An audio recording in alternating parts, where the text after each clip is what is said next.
Hello student, आज हम कक्षा 9 के लिए भौतिक विज्ञान की वीडियो आई है। अब तक हमने मैथमेटिक्स की कुछ वीडियो पढ़ी है, देखी है, और इसी प्रकार आज हम कक्षा 9 के लिए भौतिक विज्ञान में पहला चैप्टर, हमारा जो पहला चैप्टर है वो है गति। पहला चैप्टर है हमारा गति।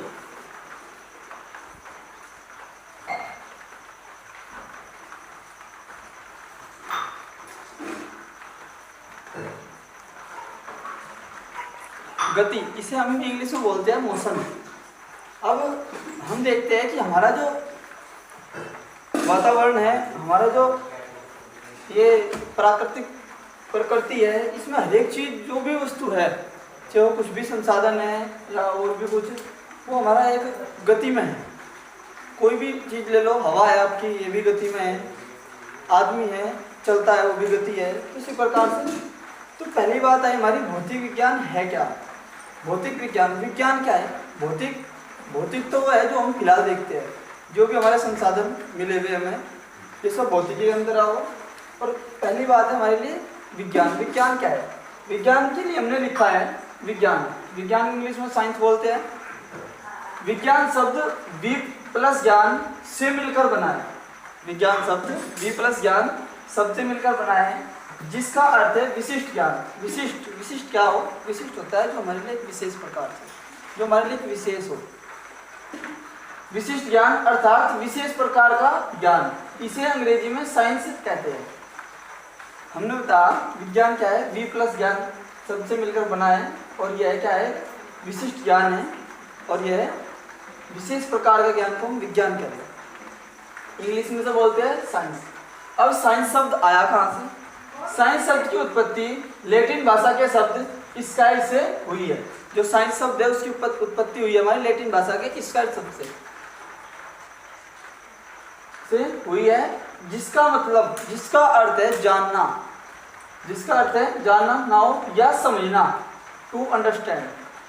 किसी भी बात को समझना या जानना, ये हमारा क्या है? विज्ञान है।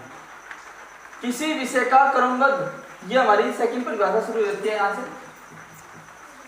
सेकंड कह लो या उसी का रूप कह लो, क्योंकि साइंस है अलग अलग प्रकार से, कोई अलग अलग प्रकार से साइंटिस्टों ने अपने अपने आधार पर विज्ञान की परिभाषा दी। जैसे कि यहाँ पे हमारे दूसरी परिभाषा क्या मिली हमें?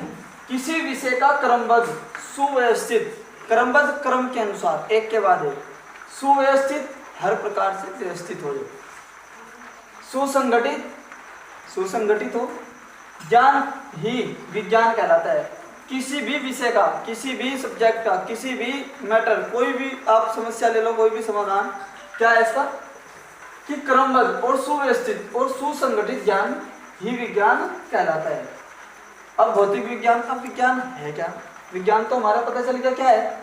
अब भौतिक विज्ञान क्या है? भौतिक विज्ञान विज्ञान की वह शाखा है जिसमें ऊर्जा के विभिन्न स्वरूप तथा द्रव्यों से उनकी अनोन्य क्रिया का अध्ययन किया जाता है। ध्यान देंगे क्या कहा? कि भौतिक विज्ञान की वह शाखा है। सभी थोड़ी सी जर्नल पा जाओ, कक्षा 9 के बच्चे सभी, क्या है? भौतिक विज्ञान।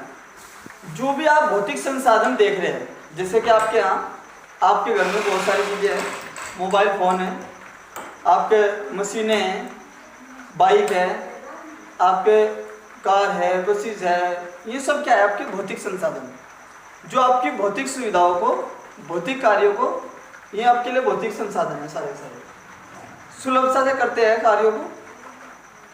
अब आप ये, जैसे कि आपको प्रकृति से, जैसे आपके ये है, आपके पहाड़ है, बादल है, जमीन है, ये सब के सब आपका है एक प्राकृतिक संसाधन है। वर्षा है आपकी एक प्राकृतिक है। और जो साइंटिस्ट द्वारा, जो व्यक्ति द्वारा बनाए गए, ये सारे के सारे भौतिक संसाधन है। जैसा आपका ये मार्कर है, ये भौतिक संसाधन है, ये आपने बना, मतलब साइंटिस्ट ने बना, किसी ने बना, ये सब के सब आपके भौतिक संसाधन है। तो इसी प्रकार भौतिक विज्ञान में किसकी बात करते हैं हम? ऊर्जा के विभिन्न रूपों के। अब ऊर्जा का विभिन्न रूप, ऊर्जा है क्या? ऊर्जा सिंपल सी भाषा में हम क्या लिखते हैं? कार्य करने की क्षमता ही ऊर्जा है। मतलब जो भी कुछ हम कार्य कर रहे हैं, जिसके कारण हम जो कार्य कर रहे हैं, ये हमारी ऊर्जा है। जैसे मैं बोल रहा हूँ, ठीक, जो मैंने खाया है वो मेरे लिए ऊर्जा का कार्य कर रहा है। तो भौतिक विज्ञान की ऐसा का है जिसमें ऊर्जा के विभिन्न स्वरूप तथा द्रव्य बोलते हैं वस्तु, मैटर। एक होता है द्रव्य, एक तो होता है द्रव्य। द्रव्य तो होता है आपका कोई भी तरल पदार्थ, कोई भी तरल, और द्रव्य, ये द्रव्य जो होता है वो आपका पदार्थ की बात कर रहे हैं। द्रव्य होगा वो तरल पदार्थ की बात करेंगे, जैसे तेल, पानी। और द्रव्य कोई भी मैटर, कोई भी वस्तु ले लो आप, का अध्ययन किया जाता है। मतलब द्रव्यों की अनोन्य क्रिया क्या होगी? अनोन्य क्रिया होगी आपकी कि ऊर्जा का एक रूप से दूसरे रूप में बदलना, एक कार्य से दूसरा कार्य करना। पदार्थ, अब द्रव्य की बात आ गई। पदार्थ, प्रत्येक वस्तु को प्रथम स्थान, प्रत्येक वस्तु जो प्रत्येक वस्तु जो स्थान घेरती है, प्रत्येक वस्तु जो स्थान घेरती है तथा जिसमें द्रव्यमान होता है और जिसका अनुभव प्रत्यक्ष रूप से अथवा अप्रत्यक्ष रूप से ज्ञानेंद्रियों द्वारा किया जाता है। समझने की थोड़ी सी कोशिश करो। द्रव्य क्या है, मैटर क्या है, पदार्थ क्या है? कि प्रत्येक वस्तु जो स्थान घेरती है, जो भी वस्तु है, एनीवन, कोई भी वस्तु आपकी संसार के अंदर जो भी आपकी स्थान घेरती हो। जैसे मार्कर है, अगर हम इसे कहीं भी रखेंगे, ये जैसे कि मैंने हाथ पर रखा तो इसने मेरे हाथ का इतना स्थान घेरा। या कोई भी वस्तु ले लो, जैसे कि बुक है, ये आपकी कॉपी है, इस पर मैंने रखा मार्कर, ये आपका स्थान घेरा। ये बुक को जहाँ भी रखेंगे वो स्थान घेरेगी आपका। तो जो भी वस्तु आपका स्थान घेरती है, और तथा जिसमें द्रव्यमान होगा, द्रव्यमान जिसमें भार होगा, द्रव्यमान बोलते हैं भार, वस्तु का भार, जिसमें भार होगा वो आपका द्रव्यमान, और जिसका अनुभव प्रत्यक्ष अथवा अप्रत्यक्ष रूप से ज्ञानेंद्रियों द्वारा किया जाता है। क्या कहा? अप्रत्यक्ष या प्रत्यक्ष रूप से। मतलब प्रत्यक्ष रूप से, जैसे मार्कर है, हमने देख भी रहे सब, और इसका उठा भी से रहे, और उठाने के साथ साथ इसके भार का भी पता कर रहे हैं, तो ये तो होगा आपका प्रत्यक्ष रूप से। अप्रत्यक्ष रूप से हमें पता है कि यहाँ इस पर कोई वस्तु रखी है, पहले इसका कॉपी का भार सपोज करो 5 किलो था, अब आपने इस पे रख दिया 10 ग्राम में, तो 5 किलो 10 ग्राम हो गए। मतलब हमें ये नहीं पता चला कि इसको कुछ रखा गया, सिर्फ अप्रत्यक्ष रूप से हम भार का अनुभव कर रहे हैं कि आज में कुछ ना कुछ पदार्थ रखा हुआ है। अब रूप से ज्ञानेंद्रियों द्वारा, ज्ञानेंद्रियों द्वारा कैसे? जैसे हमारे हाथ, नाक, कान, आँख, इनके द्वारा, त्वचा, इनके द्वारा जो हम अनुभव कर रहे हैं वो आपका अप्रत्यक्ष या प्रत्यक्ष रूप से उन्हें हम क्या करें? द्रव्य करें। जैसे जल, वायु, लोहा, पत्थर, सोना, रुई आदि द्रव्य। क्या कहा? जल, वायु, लोहा, पत्थर, सोना, रुई आदि सबके सब क्या है? द्रव्य है। क्योंकि सबके सब, जल ले लो, जहाँ आप डाल लोगे वो स्थान घेरेगा, और भार भी है। वायु है, वायु हमें दिखती नहीं है, वायु हमें दिखती नहीं है, परंतु आप उसका अनुभव करेंगे, आप उसका एहसास करेंगे, आप उसे महसूस करते हो, तो क्या है? वो भी स्थान घेरती है। आपने देखा होगा, हम कहते हैं कमरा खाली है, कमरा कभी खाली नहीं होता है। या हम कहते हैं कोई वस्तु है, कोई डब्बा है, कोई बाल्टी है, या कोई भी है, उसे हम कहते हैं खाली, खाली नहीं होता है, उसके अंदर हवा भरी होती है। ठीक है? लोहा, पत्थर, सोना सब इसी प्रकार है। अब इसके बाद अगला टॉपिक है आपका ऊर्जा। ऊर्जा क्या है? ऊर्जा एक भौतिक राशि है। ऊर्जा एक भौतिक राशि है। इसमें न तो द्रव्यमान होता है और न ही यह स्थान घेरती है। ऊर्जा एक भौतिक राशि है, यह न तो इसमें द्रव्यमान होता है और न ही यह स्थान घेरती है। किसी भी कार्य को करने के लिए ऊर्जा की आवश्यकता होती है। ऊर्जा की आवश्यकता देखो क्या होता है कि ऊर्जा जो है वो ना तो आपका कोई द्रव्यमान है इसमें, ना ही आपका स्थान घेरती है। सिर्फ क्या करती है? किसी भी कार्य को करने के लिए इसकी आवश्यकता होती है, ऊर्जा की आवश्यकता होती है। जैसे उष्मा, प्रकाश, ध्वनि, विद्युत, ये आपकी ऊर्जा के रूप में। जैसे कि आपकी उष्मा है, उष्मा से क्या होगा? आपको कोई सपोज करो कोई चीज़ गर्म करनी है, पानी गर्म करना, आप क्या करोगे? उसे आग जलाओगे, उसके ऊपर रख दोगे, पानी गर्म हो जाएगा। कैसे होगा? आपने ऊर्जा दी उसे। ऊर्जा कहाँ से मिली उसे? उष्मा के रूप में, ताप के रूप में। जो आपने अग्नि उसे दी, आग जो जलाई, उससे ताप उत्पन्न हुआ उससे आपको उष्मा मिली। जैसे प्रकाश है, आपके किसी कमरे में अंधेरा होगा, आपने वहाँ पर कोई प्रकाश की किरण दिलाई, किरण भेजी प्रकाश की, या कोई भी टॉर्च, मोबाइल की टॉर्च, कोई भी दीपक, कुछ भी किया आपने, क्या किया आपने, उससे जो समय, उसके द्वारा जो प्रकाश उत्पन्न हुआ वो उससे क्या हुआ, आपको वहाँ की सारी वस्तुएं दिखाई देनी शुरू हुई, तो वो भी क्या है, तो ऊर्जा है। ऐसे ही ध्वनि, आप कहीं दूर बैठे हैं और एक दूसरा व्यक्ति इधर से आपको आवाज़ लगा रहे हैं, तो वो अपनी ऊर्जा के रूप में आपको आवाज़ लगा होगा ध्वनि। विद्युत, आपको पंखा चलाना है, प्रेस चलानी, बहुत सारी चीज़ें हैं, इलेक्ट्रॉनिक जितने भी आपके, सबके सब क्या है, विद्युत के द्वारा। अब इससे ये आपका जो था, जितना हमने अब तक ये किया, ये आपका गति चैप्टर का जो आपके पास पीडीएफ आया हुआ है, ये आपका पहला और दूसरा पेज था। इसके बाद हमारे इसमें होगा मूल राशियाँ और उनके मात्रक। मूल राशियाँ और उनके मात्रक क्या हो, वो देखो।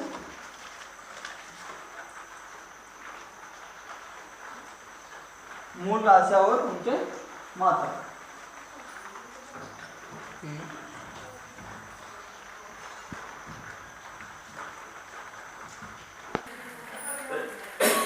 अगला टॉपिक हमारा भौतिक राशियां तथा उनके मात्रक। भौतिक राशियां तथा उनके मात्रक। भौतिक राशियों में राशियां जिनका प्रत्यक्ष रूप से मापन किया जाता है। भौतिक राशियां आपकी जिनका हम प्रत्यक्ष रूप से, वास्तविक रूप से माप कर सकते हैं, उनकी माप ज्ञात कर सकते हैं, मैं आपकी क्या कहलाऊंगी, भौतिक राशियां कहलाऊंगी। अब भौतिक राशियां जब आई तो उनके मात्रक क्या होंगे, तो उनके मात्रक क्या है, भौतिक राशियों की एक निश्चित मात्रा को मानक मान लिया जाता है और इस मानक मान को ही मात्रक कहते हैं। ध्यान दो, जैसे कि आपका कोई भी जल है, दूध है, उसके लिए हमने एक मानक मान लिया लीटर। अब लीटर है आपका, हम क्या करते हैं, उसे मानते हैं, उसे किस में मापते हैं, लीटर में। कोई भी द्रव्यमान हुआ आपका, उसे हम लीटर में मापते हैं। कोई भी आपका तरल पदार्थ हो, उसे लीटर में। जैसे आपका तेल हुआ,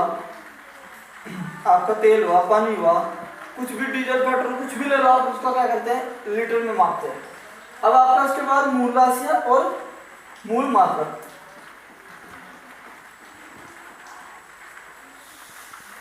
आपकी प्रकृति में 7 मूल राशियां हैं। अब मूल राशियां हो क्या, पहले ये देख लो। एक दूसरे से स्वतंत्र भौतिक राशियों को मूल राशियां कहते हैं, मतलब एक दूसरे से स्वतंत्र है, एक ही है, एक दूसरे, मतलब कोई उन्हें नहीं है कि वो उसके साथ जुड़ी हुई, वो उसके साथ जुड़ी हुई, सब अपनी अलग अलग है, सेपरेट है सब।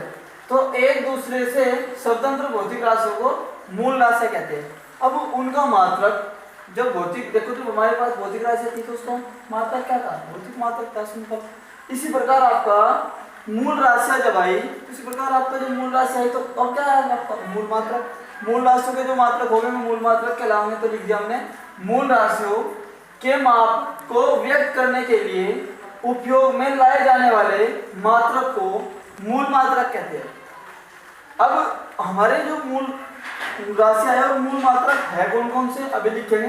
पहले एक बार और समझ लो, मूल राशियां जिनका प्रत्यक्ष रूप से हम मापन करते हैं तथा उस मापन को मापने के लिए कोई निश्चित मानक मान लिया जाता है, उसे आप बोलते हैं उनका मात्रक। और मूल राशियां, आपकी मूल राशियां होगी एक दूसरे से स्वतंत्र भौतिक राशियां मूल राशियां कहलाओगी, तथा मूल राशियों के माप को व्यक्त करने के लिए उपयोग में लाए जाने वाले जो भी मात्रक होंगे आपके मूल मात्रक कहलाओगे। इसके अब हम देखेंगे मूल राशियां कौन कौन सी है और आपके मूल मात्रक कौन कौन से होंगे। अब हमने एक तरफ हम सारणी में बना लेंगे मूल राशि और एक तरफ बना लेंगे भाई मूल मात्रक।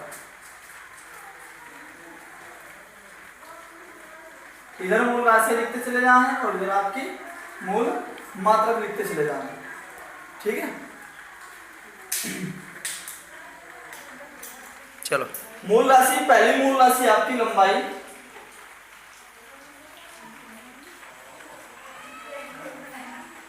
लंबाई, अब लंबाई का जो मात्रक है वो आपका है मीटर।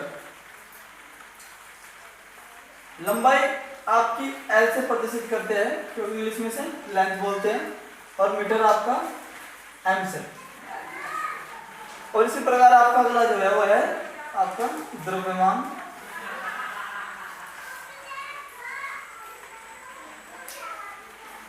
अब जो द्रव्यमान है उसे भी हम m से ही प्रदर्शित करते हैं, स्मॉल m से, जो कि इंग्लिश में से बोलते हैं मैटर।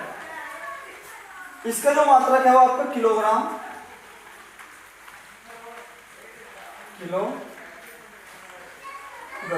इसे हम प्रदर्शित करते हैं आपकी केजी।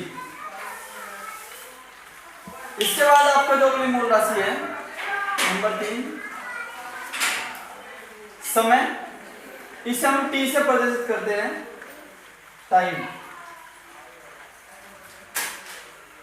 अब जो इसका मात्रक है वो आपका है सेकंड, इसे हम एस से प्रदर्शित करते हैं। अगला है हमारा ताप।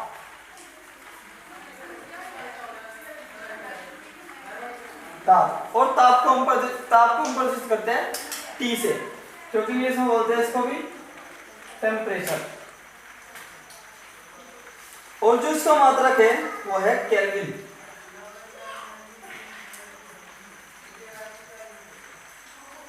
और हम इसे प्रदर्शित करते हैं के से।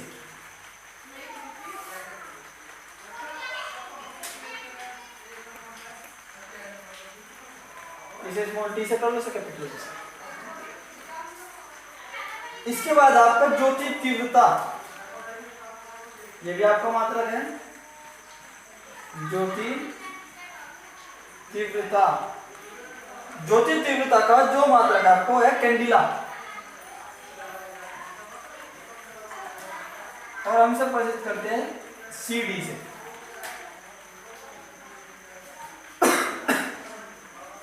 इसके बाद आपका विद्युत धारा,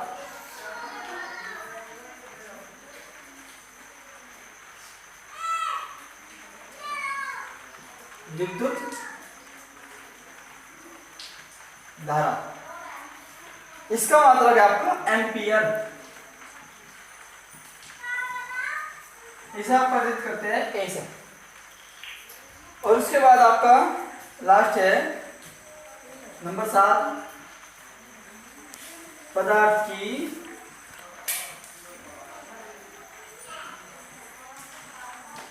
मात्रा। इसका जो मात्रक है वो आपका मोल, और आप इसे m से प्रदर्शित करते हैं या MOL, मोल लिखते हैं इसको। तो बच्चों आपका था मूल राशियां और मूल मात्रक। मूल राशियां लंबाई, द्रव्यमान, समय, ताप, ज्योति तीव्रता, विद्युत धारा और पदार्थ की मात्रा। इसी प्रकार क्रमबद्ध के हमने क्या लिखे मात्रक, जैसे लंबाई का मात्रक मीटर, द्रव्यमान का मात्रक किलोग्राम, समय का मात्रक सेकंड, ताप का मात्रक केल्विन, ज्योति तीव्रता का मात्रक कैंडिला, विद्युत धारा का मात्रक एम्पियर, और पदार्थ की मात्रा का मात्रक आपका मोल। तो बच्चों आज था हमारा पेज नंबर 1 से 3 तक।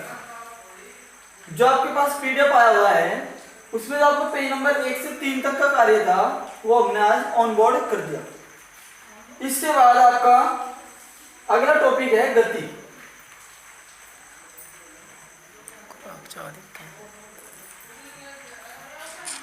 अगला टॉपिक है आपका गति। और गति जो टॉपिक है आपका, इसे इंग्लिश में बोलते हैं मोशन। जो आपका अगला टॉपिक है गति, मोशन, इसे हम पढ़ेंगे अपने अगली वीडियो में। तो बच्चों सभी ध्यान देंगे, सभी इस चैप्टर को जैसे आपका PDF में बना करके भेज दिया गया, आप उसमें से पढ़ते हुए वीडियो को देखते चलेंगे और समझने की कोशिश करेंगे। और किसी भी बच्चे को, किसी को भी कोई भी समस्या हो, वो या तो कमेंट बॉक्स में या जिस नंबर से आपके पास, जिस ग्रुप में आपके पास कार्य आ रहा है उस ग्रुप में, या फिर मेरे अपने पर्सनल नंबर पर 78301358 भी अपनी समस्या का समाधान कर सकते हैं। और सभी बच्चे जो ये चैनल है आपका बना हुआ पंकज कुमार प्रजापति के नाम से, इसे सब्सक्राइब कर लेंगे, वीडियो को लाइक करेंगे और सब्सक्राइब करने के साथ साथ जो बेल आइकन बना हुआ है उसे